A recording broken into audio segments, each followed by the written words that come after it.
Hello students, मैं doctor Indu Saharan एक बार फिर से आपका स्वागत करती हूँ। आज हम करेंगे आगे की कविता उड़चल हारिल। इस कविता में जैसा कि नाम से ही स्पष्ट है, उड़ने के लिए प्रेरित कर रहे हैं हारिल पक्षी को। यहाँ पर हारिल पक्षी के माध्यम से कवि मानव को प्रेरित करना चाहते हैं, विपरीत परिस्थितियों में भी आगे बढ़ने के लिए उसे प्रोत्साहन देना चाहते हैं। इस कविता में कवि ने अपनी कल्पना के द्वारा हारिल पक्षी को माध्यम बनाया है, जो सदैव अपने पंजों में एक तिनका दबाए रखता है, ऐसा माना जाता है, तथा उसी तिनके को अपना जीवन आधार समझता है। प्रतीकात्मक रूप में मनुष्य को छोटी सी नगण्य वस्तु को भी अपना जीवन आधार बनाकर आगे बढ़ने की प्रेरणा कवि देना चाहते हैं। आइए इसकी व्याख्या हम प्रारंभ करते हैं। यहाँ कवि क्या कहते हैं? उड़चल हारिल लिए हाथ में वही अकेला ओछा तिनका। उड़चल हारिल, हारिल हरे रंग का पक्षी, जो लगभग आपने देखा होगा कबूतर जैसा होता है और हरे रंग का होता है, तो उसी के लिए कहते हैं उड़चल हारिल। हारिल यहाँ पर वैसे तो पक्षी को संबोधित किया गया है, लेकिन मानव को प्रेरित करना चाहते हैं। लिए हाथ में वही अकेला ओछा तिनका, छोटा तिनका। माना जाता है, ऐसी मान्यता है या यूं कहें कि कल्पना है कि हारिल जो पक्षी है, ये हमेशा अपने पंजे में उड़ते समय एक छोटा तिनका दबाकर खूब ऊंची उड़ान भरता है और उस तिनके को अपना सहारा मानता है, और ये मानता है कि वो छोटा सा तिनका उसे आसमान में नीचे नहीं गिरने देगा। उसी प्रकार कवि यहाँ कहना चाहते हैं कि मानव को एक छोटी सी नगण्य सी वस्तु को अपना माध्यम बनाकर, सहारा बनाकर जीवन में आगे बढ़ना चाहिए। उषा जाग उठी प्राची में, कैसी बाट भरोसा किनका। उषा यानी सुबह हो गई है, प्राची में पूर्व दिशा में, फिर कैसी बाट, किसका इंतज़ार कर रहे हो, किसकी प्रतीक्षा कर रहे हो, भरोसा किनका, और किसके भरोसे तुम बैठे हो। शक्ति तेरे हाथों में, छूट न जाए यह चाह सृजन की। कवि आगे कहते हैं कि शक्ति तेरे हाथों में, तुम्हारे हाथों में तो शक्ति है। कौन सी शक्ति? सृजन की, निर्माण की। और छूट न जाए यह चाह, यह तुम्हारी इच्छा जो नव निर्माण करने की इच्छा है, वो छूट नहीं जाए, छूट ना जाए। तुम उसे पहचानो, क्योंकि वो नव निर्माण की शक्ति तुम्हारे हाथों में है। अर्थात मानव को संबोधित करना चाहते हैं या कर रहे हैं कि तुम बहुत कुछ बदलाव ला सकते हो, और तुम्हें उस इच्छा को जागृत करना है, उस नव निर्माण की, नए सृजन की इच्छा को जागृत करना है। शक्ति रहे तेरे हाथों में, रुक न जाए यह गति जीवन की। आगे कवि ये कहना चाहते हैं कि तुम्हारे हाथों में ये नव निर्माण की शक्ति हमेशा बनी रहे, ये जीवन की गति रुकनी नहीं चाहिए। अर्थात आगे बढ़ने की या नव निर्माण की तुम्हारी इच्छा कभी समाप्त नहीं होनी चाहिए। तुम इसी प्रकार जीवन में आगे बढ़ते रहो, नव निर्माण करते रहो, और तुम्हारी ये जो सृजन की इच्छा है, चाह है, इसी प्रकार बनी रहे। कवि इसके माध्यम से ये कहना चाहते हैं कि मानव जीवन में कभी भी स्थिरता नहीं आनी चाहिए, रुकावट नहीं आनी चाहिए। विपरीत परिस्थितियों में भी उसे नव निर्माण की या कुछ नया निर्मित करने की कोशिश हमेशा करते रहना चाहिए। बिल्कुल उसी प्रकार जैसे हारिल पक्षी एक छोटे से तिनके को अपना माध्यम बनाकर बहुत ऊंची उड़ान भर लेता है। आगे कवि बताते हैं, ऊपर ऊपर ऊपर बढ़ता चीर चल दिगमंडल। क्या कहते हैं कि ऊपर ऊपर, कि तुम और ऊपर, ऊपर से भी ज़्यादा ऊपर बढ़ो, बढ़ते चलो। कैसे? चीरता चल दिगमंडल, और चीरते चलो दिक्मंडल। दिक यानी दिशाओं का जो समूह है, अर्थात जो विस्तृत आकाश है, आसमान है, उन सभी को तुम चीरते चलो। जो शून्यता है उसको तुम चीरते चलो। अनथक पंखों की चोटों से नभ में एक मचा दे हलचल। और कवि प्रेरित करते हैं और कहते हैं, अनथक, बिना थके हुए, अपने पंखों के वार से इतना पंखों को फड़फड़ाओ, इतनी पंखों से चोट करो कि आसमान में, नभ में एक हलचल मच जाए, एक नए परिवर्तन का आगाज हो जाए। आसमान में ऐसी तुम हलचल करो। तिनका तेरे हाथों में है, अमर एक रचना का साधन। कवि फिर से प्रेरणा देते हैं, कहते हैं कि तिनका, तिनका कौन सा? जिसे तुम अपना माध्यम बना सकते हो। तेरे हाथों में है। और ये कोई मामूली तिनका नहीं है, ये अमर एक रचना का साधन। तुम उसका ऐसे इस्तेमाल करो, ऐसा प्रयोग करो, या इस साधन को इस प्रकार से इस्तेमाल करो कि एक अमर रचना का निर्माण करने में तुम्हारी सहायता करे। अमर जो कभी समाप्त ना हो, कभी ना मरे, हमेशा के लिए याद रखे जाने वाली रचना का तुम निर्माण करो। तिनका तेरे पंजे में है, विधना के प्राणों का स्पंदन। कवि कहते हैं कि तिनका, वो तिनका तेरे पंजे में है, तुम्हारे हाथ में है, विधना के प्राणों का स्पंदन। विधना यानी भाग्य, कि तुम्हारे हाथ में तुम्हारी ही किस्मत के प्राणों का स्पंदन है। तुम्हारी किस्मत, तुम्हारा भाग्य तुम्हारे ही हाथ में है, और तुम उस स्पंदन को पहचान सकते हो, और नव निर्माण, अपने भाग्य का निर्माण तुम स्वयं करने में सक्षम हो। इसीलिए तुम डरो मत, इतने ऊपर बढ़ो, इतने ऊपर बढ़ो, इतने प्रयास करो कि चारों ओर एक नई हलचल मच जाए, चारों ओर नव निर्माण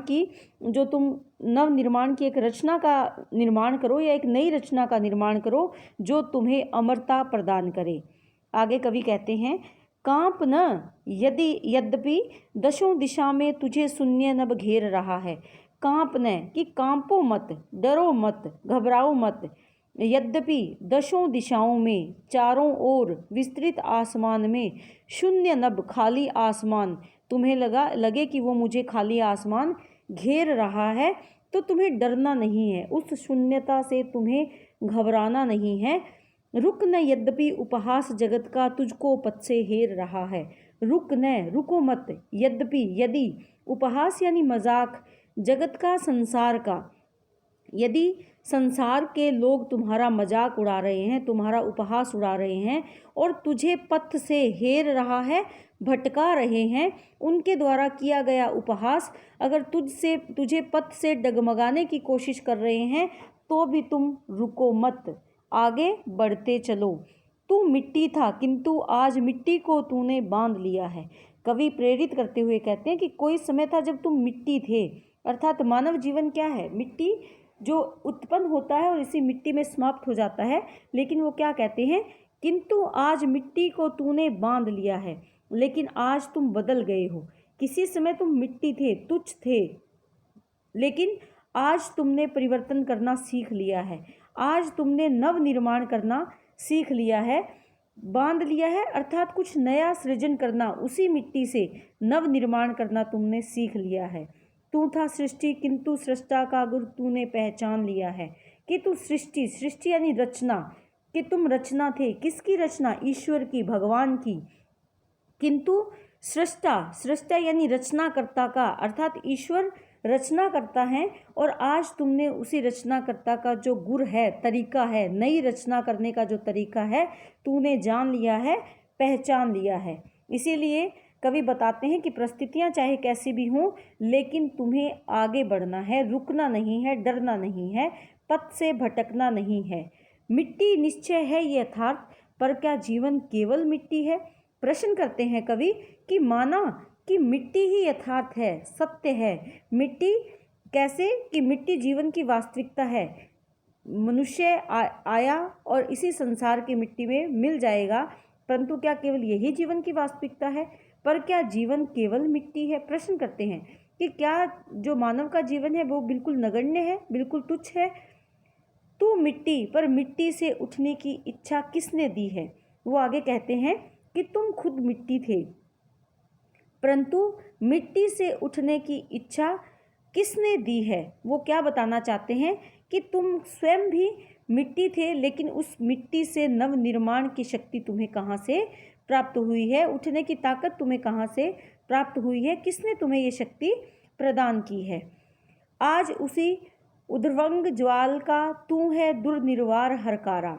आज उसी, उद्रवंग का मतलब होता है ऊपर की ओर उठना, ऊपर की ओर बढ़ना, ज्वाल ज्वाला का, तू है दुर्निर्वार। दुर्निर्वार का मतलब होता है निवारण करने में जो कठिन कार्य हो उसको करने वाला हरकारा।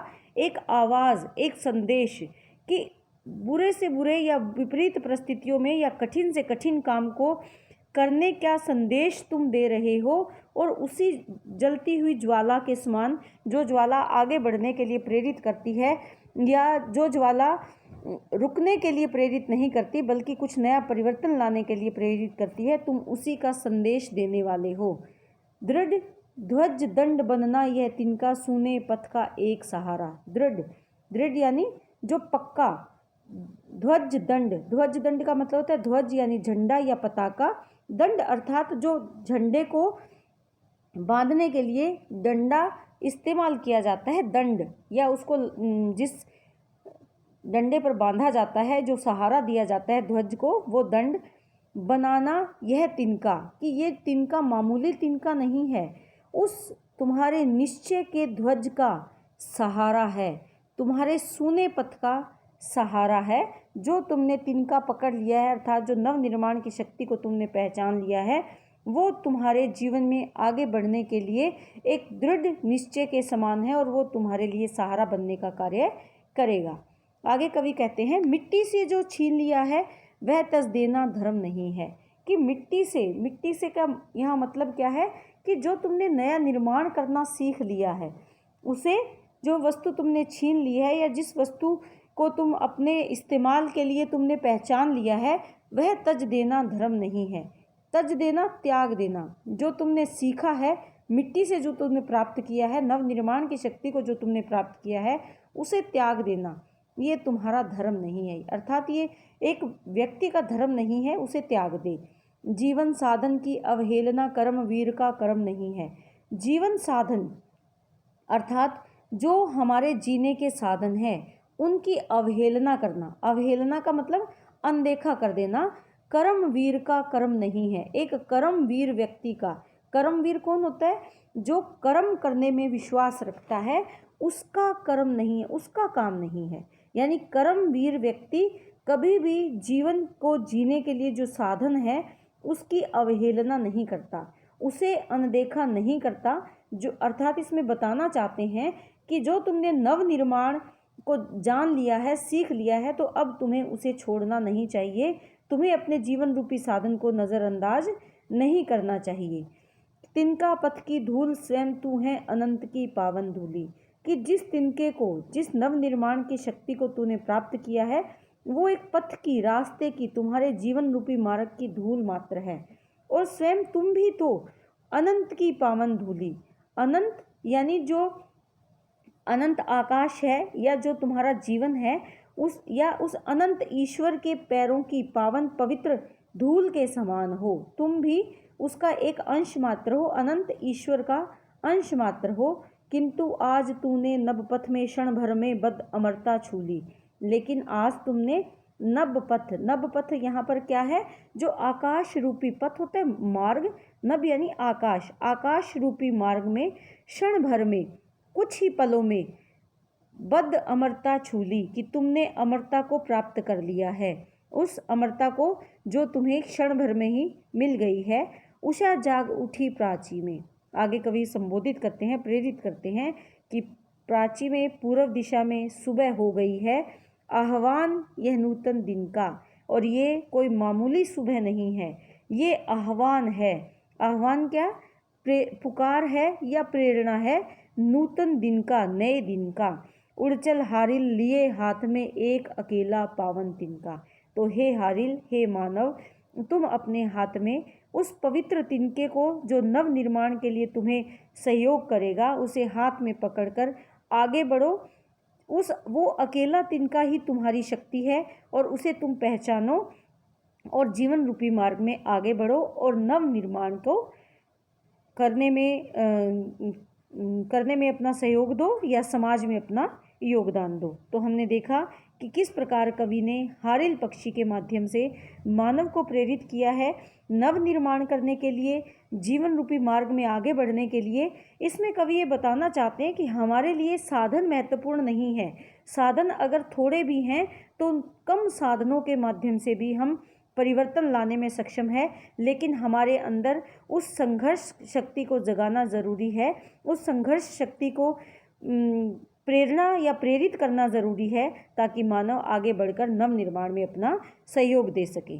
तो उम्मीद करती हूँ आप इस कविता को बहुत अच्छे से करेंगे, क्योंकि ये बहुत ही उत्साहपूर्वक कविता है और इसमें अगर हम देखें तो प्रसाद गुण सर्वत्र है, मानवीकरण अलंकार का प्रयोग किया गया है, रूपक अलंकार है और संबोधित किया है पक्षी को, हारिल पक्षी को। तो यहाँ पर संबोधन शैली का इस्तेमाल यहाँ हुआ है। हारिल पक्षी को व्यक्ति के प्रतीक रूप में माना है। हारिल पक्षी के माध्यम से कवि का मुख्य उद्देश्य क्या है? मानव को प्रेरित करना। तो उम्मीद करती हूँ आप इसे अच्छे से समझ पाएंगे। बहुत बहुत धन्यवाद।